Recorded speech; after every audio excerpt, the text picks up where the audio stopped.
Good morning students. आज का जो टॉपिक लेकर आई हूँ, जो हम ऑलरेडी कर रहे थे टीचिंग मेथड्स, उसमें जो हमने की थी पहले वो थी डेमोन्स्ट्रेशन मेथड, और जिसके अंदर हमने लेक्चर मेथड के बारे में भी बात करा था। उसके बाद में हमने इंडक्टिव और डिडक्टिव मेथड के बारे में बात करी। अब जो छात्र केंद्रित विधि होती है सेकंड नंबर, वो हम बात करेंगे आज ह्यूरिस्टिक मेथड की। आप सबको ऊपर लिखा हुआ दिखाई दे रहा होगा कि 3 नाम मैंने इसमें मेंशन किया है। पहला नाम है खोज, अनुसंधान और ह्यूरिस्टिक मेथड। ह्यूरिस्टिक एक्चुअल में इसका इंग्लिश नाम है। ये इंग्लिश नेम जो है इसी से ग्रीक जो शब्द था उससे ही बना है। ये ग्रीक शब्द से मैं आपको समझाऊंगी, थोड़ा आसान रहेगा। इसमें जो अनुसंधान है, आपको सबको पता है अनुसंधान का मीनिंग होता है रिसर्च करना, और खोज यानी कि किसी भी चीज़ के बारे में डिस्कवरी करना। तो दोनों तीनों चीज़ें एक जैसी ही है। लेकिन एक बात और आप लोगों के लिए क्लियर करूं, जो हमने पहले बात करी थी, जैसे मान लीजिए प्रदर्शन विधि आ गई, या प्रयोजन मेथड आ गया, या प्रयोगशाला विधि आ गई। 3 विधियों के नाम बोला मैंने आपको। पहला बोला मैंने आपको लेबोरेटरी मेथड, मतलब प्रयोगशाला विधि। सेकंड जो नाम आता है वो है आपका, ये है प्रयोगशाला विधि। दूसरी आएगी प्रयोजन मेथड यानी कि प्रोजेक्ट मेथड, जो बालकों को दिया जाता है प्रोजेक्ट करने के लिए, चाहे घर से संबंधित हो, घर पे दे सकते हो, बाहर स्कूल ग्राउंड पे के अंदर हो, या और भी उससे बाहर का हो, फील्ड ट्रिप के अंतर्गत हो, तो वो सारी चीज़ें प्रयोजन विधि में आती है। ये भी छात्र केंद्रित विधि है। और साथ में जो हम बात करते हैं वो है प्रदर्शन विधि यानी कि डेमोन्स्ट्रेशन मेथड। तो ये तीनों विधियों का नाम मैं आपको क्यों बता रही हूँ, ताकि आप लोगों को इस बारे में श्योर हो जाए, आप पता चल जाए कि लेबोरेटरी, प्रयोजन और प्रदर्शन यानी कि लेबोरेटरी, प्रोजेक्ट और डेमोन्स्ट्रेशन मेथड जो होता है, अगर इस मेथड्स में शिक्षक बालकों को किसी भी तरह का अनुसंधान कार्य करवा रहा है, या वो विधि अनुसंधानात्मक हो सकती है, तो वो विधि अनुसंधान या ह्यूरिस्टिक मेथड कहलाएगी। उस वक्त ये तीनों विधियां इस विधि में समाहित हो जाती है, इसलिए मैंने आपको इन तीनों के नाम बताए हैं।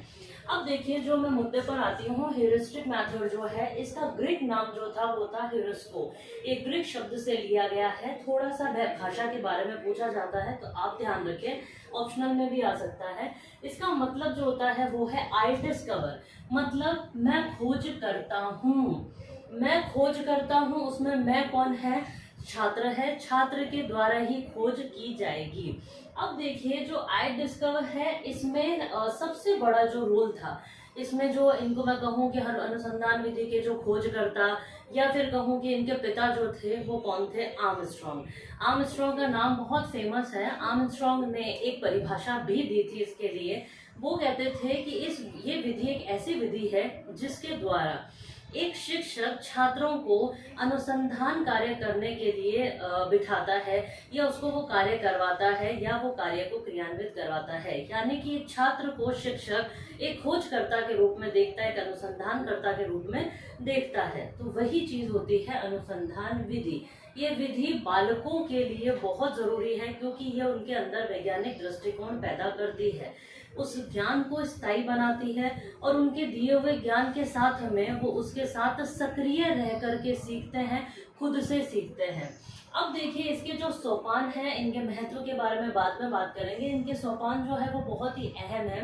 पहला जो सोपान है वो है समस्या का चयन करना। चयन करना मीन्स क्या हो गया कि टीचर बालकों के स्तर के अनुसार, उनके आयु के अनुसार, उनकी रुचि, उनकी योग्यताओं के अनुसार ही समस्या का चयन करेगा। ऐसा नहीं हो कि बालक की उम्र जो है वो कम है, उसके कक्षा का स्तर कम है, और उसके सामने समस्या बहुत बड़ी रख दी गई है। उससे सबसे बड़ा उसके लिए लॉस क्या होगा कि बालक सबसे बड़ी बात समस्या को पहचान ही नहीं पाएगा, वो उसके लेवल से दूर होगी।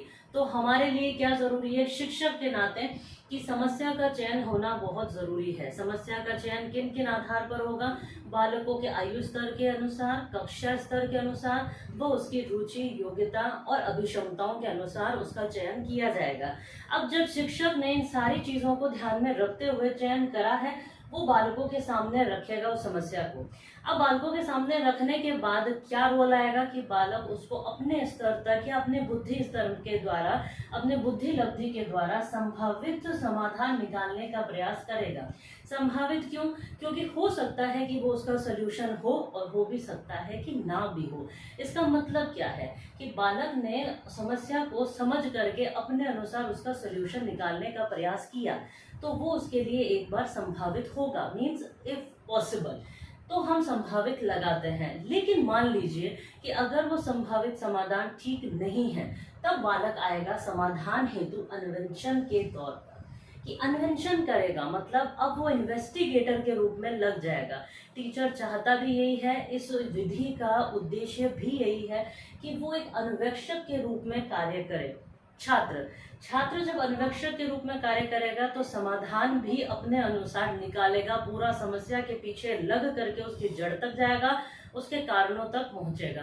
तो वो सारी चीजें आएगी अन्वेषण के अंतर्गत, जब वो उन सब चीजों को देखेगा। क्वेश्चन आता है कि कौन सी ऐसी विधि है जिसमें अन्वेषक के रूप में छात्र कार्य करता है, तो वह विधि है ह्यूरिस्टिक मेथड। आगे चलते हैं फिफ्थ वन, प्रेक्षणों का विश्लेषण करना। अब जब उसने अन्वेषण करा तो रिसर्च करने के बाद या इन्वेस्टिगेटर करने के बाद, इन्वेस्टिगेशन के बाद में उसके हाथ में क्या लगेंगे? ऑब्जर्वेशन। जो जो चीजें उसने ऑब्जर्व करी है उन ऑब्जर्वेशंस का अब वो करेगा विश्लेषण।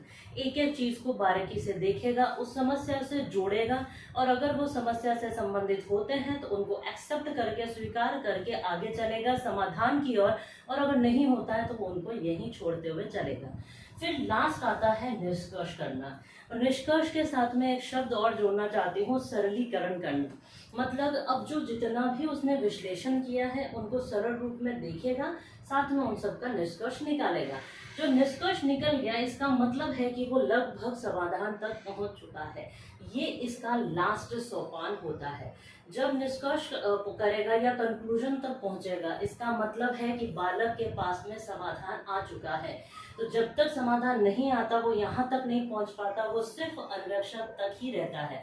वो सिर्फ उन अन्वेषणों को, उन ऑब्जर्वेशन को बार बार उस विश्लेषण ही करता रहेगा, विश्लेषण करता रहेगा। फिर उसका बाद में जब निष्कर्ष निकालेगा तब एज अ रिजल्ट उसके सामने उस समाधान के बारे में चीज आएगी, और वो एक नई चीज की खोज करेगा और वो उस चीज को शिक्षक के सामने रखता है। ये जितना भी कार्य था उसमें सबसे बड़ा रोल जो था वो छात्र का था। इसमें शिक्षक सिर्फ एक परामर्श के रूप में कार्य करता है, इससे ज्यादा कुछ नहीं। वो सिर्फ बालक को राय दे सकता है, इससे ऊपर वो कुछ नहीं करेगा। इस विधि का सबसे बड़ा फायदा क्या है कि बालक अपने वैज्ञानिक दृष्टिकोण की ओर बढ़ता है, और जितनी भी चीजें उसके आसपास में होती है उसमें सब में वो चीजें ढूंढता है। वो ढूंढता है इस क्वेश्चन मार्क का आंसर को। क्वेश्चन मार्क लग गया मतलब हर बालक के अंदर एक खोजकर्ता आ चुका है, एक खोजी आ चुका है। यानी कि सब में कौन बैठा है? आर्मस्ट्रॉन्ग बैठा है। इस शब्द को आप लोग ध्यान में रखिएगा। इसके बारे में थोड़ा सा कल भी बात करेंगे, और साथ में हम बात करेंगे प्रयोजन विधि की, जो बहुत जरूरी है, जो इसके साथ जुड़ी हुई है।